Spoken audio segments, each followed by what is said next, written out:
Ieri c'è stato un processo per direttissima, i carabinieri hanno arrestato una coppia di Chioggia, lei si chiama Melissa Bacci, 30 anni, lui si chiama Cristian Maragon. La notizia la prendiamo dal Gazzettino di oggi, ci è sfuggita completamente, complimenti ai giornalisti del Gazzettino.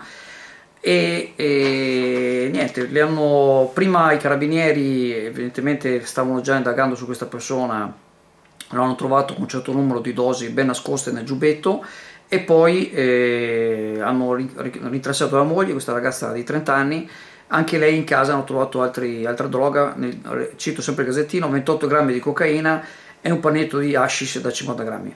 Ecco, purtroppo è una situazione che abbiamo a Chioggia sempre più ricorrente e purtroppo anche queste persone che la pena al momento c'è stato il patteggiamento, l'avvocato loro è Serpico e praticamente un anno con pena sospesa, praticamente col patteggiamento, e quindi gli hanno trovato anche 800 euro che sono stati sequestrati perché pensano che siano soldi diciamo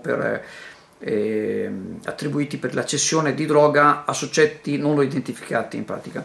Ecco, è una situazione che abbiamo a Chioggia sempre più grave. Ricordiamo che ci sono tante persone che ormai sono purtroppo veramente rovinati dalla droga. L'invito è anche chi si mette a fare queste cose di capire che sì, infatti i soldi facili, però alla fine le conseguenze ci sono.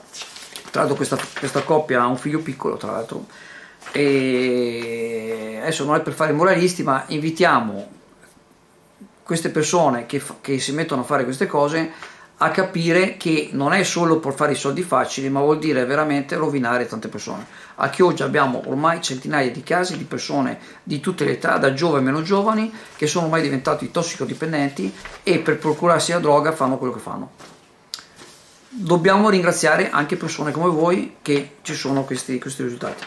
Ringraziamo i carabinieri che senza tanta pubblicità fanno il loro dovere, e non è così facile perché siamo per fortuna un paese garantista e per poter arrestare le persone ci devono essere le prove e non è così facile riuscire a prendere in flagrante questi spacciatori.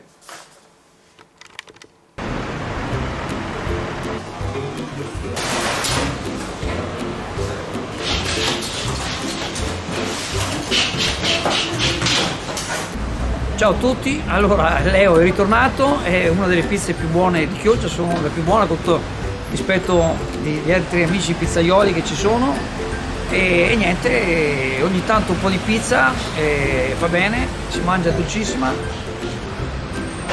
si scioglie in bocca.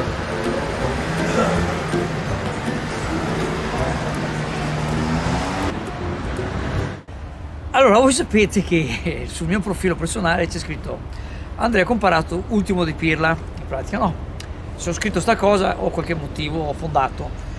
Allora, voi sapete che ho fatto anche il consigliere comunale, ormai sono passati più di 15 anni e appena entrato in consiglio comunale, allora in minoranza durante l'amministrazione Guarnieri, quando qualcuno ha progettato questo stabile, famosa La Barca, il Pirla del sottoscritto ha detto ma sto progetto, cioè non ero molto convinto che a volta, e allora ho chiesto di fare una commissione. In pratica, per chiedere la commissione bisogna essere in due. Quella volta ho chiesto, c'era con me in consiglio il consigliere comunale Nicola Buscolpecchi, di cui ho parlato ieri, e è arrivata questa commissione e Pecchia non si era neanche presentato, tra l'altro lui aveva già esperienza di un mandato precedente, non si è presentato. Io onestamente devo dire la verità, se adesso scrivo ultimo di Pirla, pensate quella volta in commissione c'erano ingegneri, c'erano avvocati, c'erano professionisti. Facciamo questa commissione e il progettista di questo impianto, tra l'altro il nome è un amico, ci ha parlato della bellezza di questo impianto, che era stato progettato per gli orfani di Chioggia. Tant'è vero che poi, se per la sede qualcuno dice se avevamo 10-15 orfani, se questi qua a vita gli pagavamo l'albergo a 4 stelle o 5 stelle, costava meno che fare questo impianto. Una delle motivazioni della bellezza di questo impianto era la piscina che vedete, no? questa piscina che dà la forma di una barca vista dall'alto, no? Nelle riprese vedete anche la ripresa aerea. Allora qualcuno mi ha detto che quest'acqua che girava serviva agli ospiti, perché l'acqua che mi ricordo ancora queste parole, l'acqua che passa ti dà rilassatezza, ti fa sentire bene nella vita, eccetera. Ecco, allora a distanza di 25 anni, oltre che una volta è costato 1.600.000 euro, nota bene, lì verrà fatta la caserma dei vigili del fuoco, ma viene buttato giù tutto e viene rifatto tutto con una spesa preventivata di 4 milioni e mezzo o 2 milioni e mezzo, se non ricordo. Quindi praticamente quel famoso 1.600.000 euro che abbiamo investito quella volta, praticamente, a parte per fortuna che è stato utilizzato per il nido, per fortuna, questo risultato. Questa è l'acqua e in realtà cos'è? È un allevamento di zanzare perenne.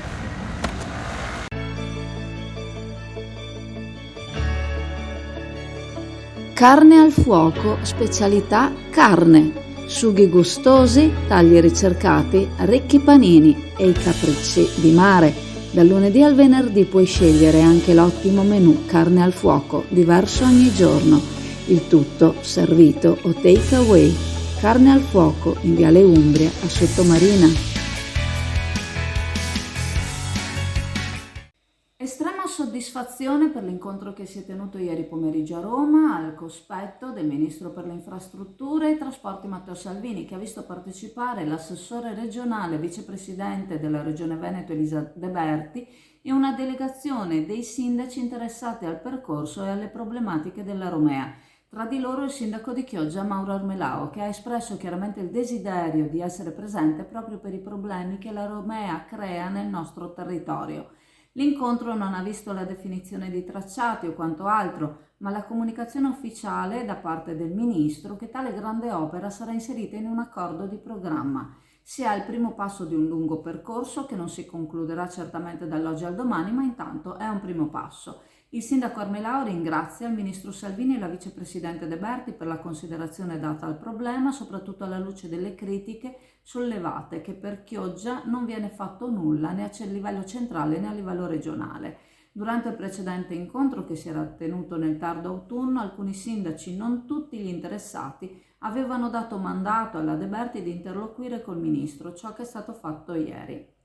Problemi di accessibilità alla città, problemi causati dai passaggi a livello che si affacciano sulla Romea e che causano code sulla statale, senza contare il tributo di vite umane negli innumerevoli incidenti che si sono verificati in tanti anni di immobilismo. Respinge quindi il sindaco le polemiche strumentali apparse a seguito dell'incontro da parte di un consigliere regionale di minoranza e da parte di qualche sindaco che all'epoca non aveva firmato il mandato all'assessore, un gesto che, se fatto, avrebbe dato ancora maggiore importanza alla proposta dell'assessore stesso. Chiude con queste parole la volontà di qualcuno di creare polemiche attorno a questo nascere di una variante dell'attuale Romea che va oltre alla messa in sicurezza del tracciato attuale della statale 309. Le maioliche le trovi alla farmacia San Giovanni a Borgo San Giovanni, una serie di detergenti, creme profumate per il viso e per il corpo e prodotti per l'igiene dalle fragranze evocative. I loro profumi ricordano luoghi e ambienti della nostra Italia. Il loro design ricorda le classiche ceramiche della tradizione, simbolo di ricercatezza e raffinatezza. Le maioliche, un regalo unico, originale e prezioso. Alla farmacia San Giovanni, a Borgo San Giovanni, Chioggia, aperta tutte le domeniche mattina. Mi sa che c'è un film che dice, so che c'è ladri di biciclette, ma mi sembra che c'è anche ladri di galline, mi sembra. Allora qui siamo qui alla località, alla famosa La Barca, dove faranno, l'abbiamo citato tante volte, il famoso, la nuova caserma dei Vigili del Fuoco, ma alle mie spalle potete vedere c'è quella parte che è stato fatto il nido. Per fortuna è stato fatto il nido, così oltre a dare risposta ai cittadini per i bambini, ma anche questo immobile è stato strutturato, ma poi farò un intervento a parte su questo immobile. L'avevo già fatto altre volte, ma lo riprendiamo. Ma quello che è incredibile è che in questi giorni qualcuno, come potete vedere alle mie spalle, chi gestisce l'asilo aveva messo le galline per, diciamo così, con i bambini vedevano gli animali eccetera. Qualcuno è venuto e si è rubato le galline. Adesso non sappiamo, perché qualche altra volta è capitato da altre parti che in realtà le galline le hanno prese poi magari la volpe o qualche altro, adesso non sappiamo se è stato un animale, perché in realtà abbiamo la presenza di animali sempre di più che quindi magari non sono stati visti, però sembrerebbe, da quello che ci hanno detto, che non sia stata nessuna volpe, o almeno non una volpe a 4 zampe, ma qualche volpe a 2 zampe. Esprimiamo rammarico, perché voglio dire, quanto costa una gallina? Cioè, venire a rubare 2-3 galline o 4, non sappiamo quando erano, insomma, significa veramente e poi soprattutto poi i bambini che avevano questa cosa, che per i bambini vedere gli animali è una cosa molto importante. Ci dispiace, esprimiamo rammarico, speriamo che in qualche modo queste galline possano essere rimpiazzate. Aragoste, astici, granseole, granchi porri e tanto altro trovi alla CAM, per il gran gourmet, per il ristorante e per la cucina casalinga. La pescheria CAM propone pescato fresco tutti i giorni e specialità che altrove non trovi. Ottimi prodotti, ottimo servizio e la comodità del parcheggio a un passo. CAM da oltre 50 anni all'Isola Saloni a Chioggia.